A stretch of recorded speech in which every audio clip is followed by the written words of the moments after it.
Hey guys, thanks for checking out my YouTube channel. On today's video, I have 3 quick tips for you that you can use to maximize your planning time and get home a little bit faster. They're quick habits that you can adopt right now. Keep watching if that sounds interesting to you, and be sure to check back for more videos in the future. So I believe that you can divide teachers into 2 main categories. Teachers who use their planning time well and teachers who do not. Now, through the course of one school year, you may have days where you are more one side or the other, but you likely have one of those 2 categories that you say, yeah, probably 80% of the year I am in camp, I use my planning time really well, or you are in camp, no, I'm not using my planning time well at all. I have been this teacher. I have had years where I was totally this teacher. And in more recent history, more of my years have been that I was this teacher. Now I will say necessity is the mother of invention. I became a wife and a mother. Then I had another baby and I was a mother times 2. And the whole idea, the habits that I established when I was a single person teaching no longer held up in practicality. I could not come up on the weekends. I could not come back up after dinner. I could not stay for 2 or 3 hours after my contracted day was over. I had to pick my kids up from childcare. I had to make dinner. I had to give baths. And then on the weekends, my husband and I are both there to spend time with our kids. I'm not camping out at school. Who would watch the babies? Ask my husband to do that every single Saturday? No. So knowing that I had to find a way to go home right at 4 p.m., and wait as long as possible to go in, meant that I had to add these boundaries of my contracted time to my school day, which meant that any break that I had that was kid-free, that I could get things done, I needed to use it really, really well. So if you feel that you are in this camp, that you already use your planning time well, maybe one of these 3 tips will resonate with you and you will go, oh, that's a good one to add to my already awesome system. Or maybe you already do these things, or maybe you have new tips to share and you can add them in the comments. Or maybe you're in this camp and you're like, I use my planning time as a social break because I'm so overwhelmed by being around the kids for the first few hours of the day that I know for a fact I could be using this time better. And if you are using your planning time as a social break, I'm not saying that that is overall a really bad thing. Like, it's good to have camaraderie with your teammates. It's good to kind of know yourself and know when you need to just walk out of your classroom and get away. But if you are using your planning time as a social hour and a way to escape from your classroom more often than not, I have something to tell you.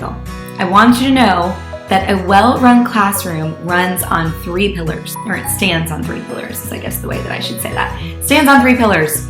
Classroom management, which involves behavior management.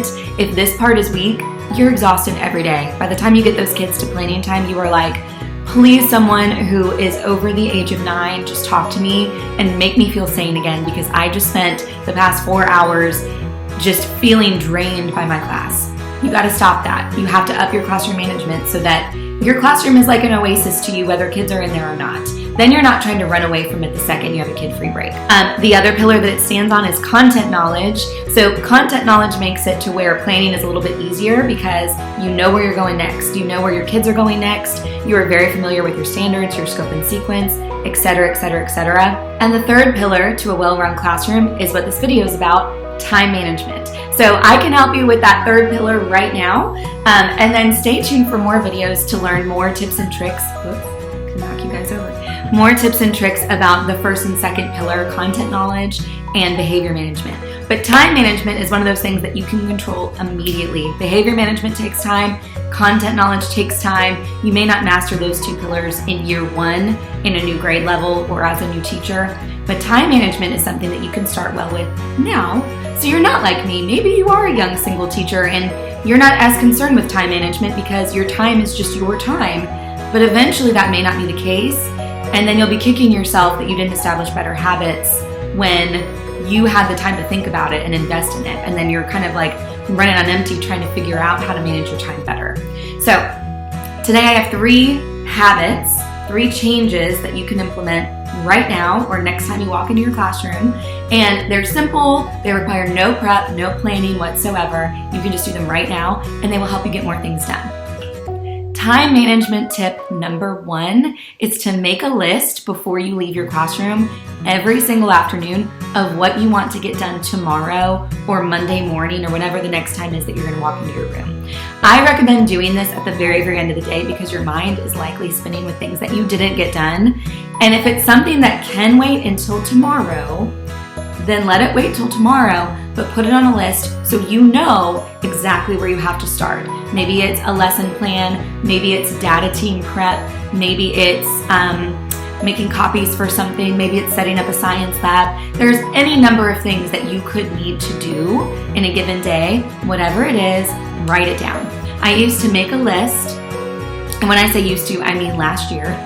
I would make a list and I would put any masters that I need to make copies of first thing in the morning out on my table. I would have my list laying there on my laptop so that before I opened up my computer and opened up emails, I got lost in that world. I looked at my list and I was like, oh yeah, I have to make copies for social studies today, or I need to print that report for that parent conference, or whatever it was, so that I wasn't scrambling to do things last minute. I walked in with a plan. Tip number 2 is when you come in that next day and you have this list of things that you know you need to get done that day, that you allocate time limits that you're willing to spend on it. So you come into planning, maybe you already knocked a few things off of your list in the morning. You came in 30 minutes before the kids walked in, you were able to knock out those copies, you printed that report for that parent conference, but now you're looking at this science lab that you need to get set up. Tell yourself how long you think that science lab will take you. You may not be very good at this at the beginning. You may have this idea of like, oh, I can set up that science lab in 20 minutes. And then you set a timer for 20 minutes and the 20 minutes goes off and you're like, oh, I'm only half done. It takes time to kind of learn how long does it take me to write an email? How long does it take me to draft a week's lesson plans for math or whatever? Figure out, kind of roughly estimate how long it's going to take you, set a timer and race the clock. Now, this can create stress for some people. Some people don't like racing against a clock. I love it because it's just against me. Now, I wasn't one of those kids that in school, if I knew a test was timed, I didn't necessarily love that. But in this instance, like, there's not very much at stake other than, oh, I just didn't get it done as fast as I wanted to. Better extend my time for a few minutes. But something about knowing that that time is going off makes it a little bit like a game, makes me move faster. Then I'm like, can I beat my time? Can I get something else done in this time that I didn't expect? You have to be reasonable. Don't set yourself up for failure. Don't say, I'm gonna get these 5 really complex tasks done in this 45-minute window, and I'm gonna give myself, 8 minutes to do each one. Let's not be that person. Because you don't want to get into it and only get 2 things done when you thought you could do 5 and then be beating yourself up for the rest of the day. Be realistic about the amount of time things will take you, but try to race that clock and you'll get way more done than you've ever gotten done before. Tip number 3 for time management during your planning is save any tasks that require leaving the room for the end.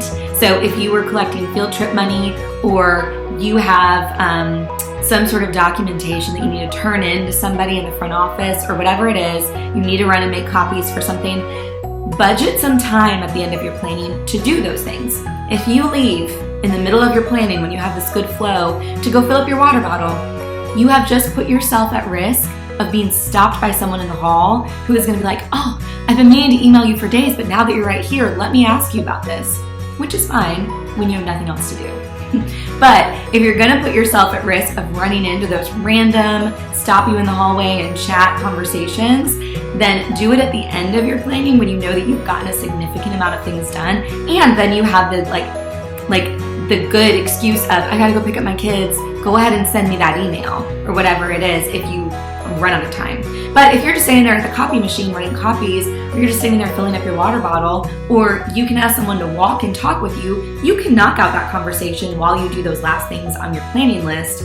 But at least you're not sacrificing the time that you allotted to do a task you know needs to get done to have this conversation with someone in the hallway that could have been an email. They already said it could have been an email. So just let them put it in an email. Keep yourself from just wandering aimlessly in the hall as much as possible if you are in the business of getting things done. If you're not, if you just have a day where you're like, I just want to kill these 45 minutes as quickly as possible and have my kids back in my room, I have nothing that I need to do, then I would love to have a conversation with you, because I was never once that teacher who had nothing to do. But if you are that person, then by all means, walk around in the hallway, have those random conversations, fill up some time, and more power to you. But if you're that person and you know you have a lot of things to do, then what you've just done is you've said yes to a random conversation in the hallway, and you said no to preparing for your students. And the preparing for your students part is going to have to happen eventually.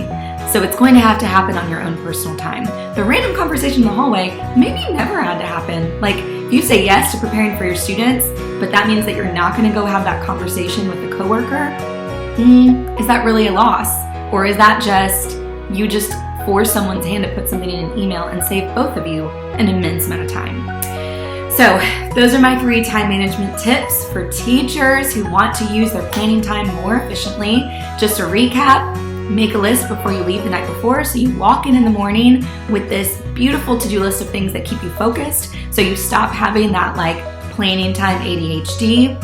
Set timers for the tasks that you want to get done during your planning time that are on that list. Anything left on your list, I didn't mention that, just put it on your list for tomorrow. If your to-do list was really, really long and you're thinking this is for the whole week, pull a few things off of it for planning each day so that by the end of the week, you've knocked out the whole list. And then third, leave any tasks that require you to leave the room for the very end so that you're not caught off guard with random conversations that eat up 20 minutes of planning time that you don't really have to give. So I hope that those tips help you guys. If you implement them, let me know if they were helpful, if they were things that maybe you've never tried before or never thought of before. And I hope to connect with you on Instagram or Facebook or here on YouTube. Keep an eye out for more videos in reference to those 3 pillars that I was talking about. And I will talk to you guys soon.